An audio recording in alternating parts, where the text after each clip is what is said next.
wanted to do a quick video on setting up my freeze dryer. I just got my freeze dryer set up, and just a few things. There's some great tutorials out there about setting it up, but I ran into a few problems and I just wanted to address them for people that may have the same problems.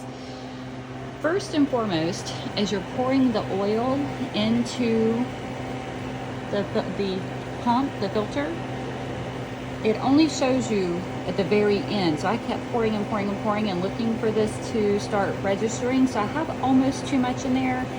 All of a sudden, it just was there after I almost emptied the whole bottle, but everyone said you use about 3/4 of the bottle. So I kept checking it, and finally I just looked and it was there. So, and it's hard to see unless you have really good light. My room does not have very good light. So that was the first problem I ran into. Also, this little thing here was turned to open.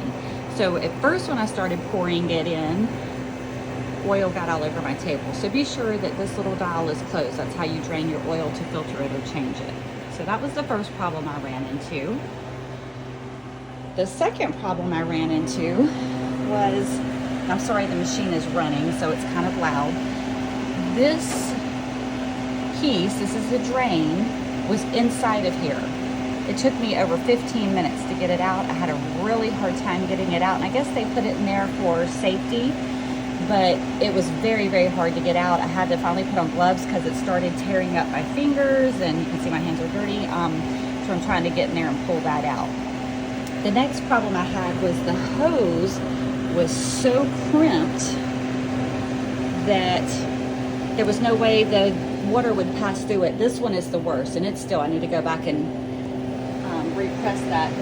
So what I did was I just took some pliers, I think that's what these are. I had to go digging through my husband's toolbox and just tried to press it open, just like this, so that water will be able to pass through it. And I'll keep squeezing it. I'm doing it gently because I don't want to cut the hose. Also, because of the kinks, I can't get the hose to stay in the bucket. I tried to use this clamp to clamp it down in there. So what I'm gonna have to do, since I probably won't replace it, well, I definitely won't replace it before this first batch finishes running, I'm just gonna have to stand here and hold it.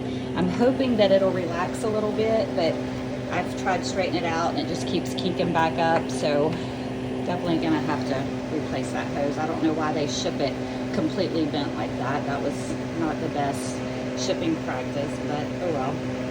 And then the last problem I had was, you're supposed to be sure, let me move out of the light so you can see it, that you get this little dark ring all the way around the door to be sure you can achieve a good vacuum seal. And if you do not, you're supposed to tighten the screws. Well, they don't send a tool to do that. And as you can see, let me see if I can get it to focus. It's an unusual type screw. So basically it was just trial and error going through, again, my husband's toolbox. I finally found the correct bit. I tightened all the screws, but this one right here must be stripped out because it just spins. I can't get it to tighten up, and I don't have a great seal right here, so it may not work. I'll have to probably take this one, I'll probably have to take this screw out and replace it. Not sure why it's just spinning in there. The bottom one tightened up nicely though. This one tightened up. This one was very, very loose. And then I got a better seal because I had no seal right here.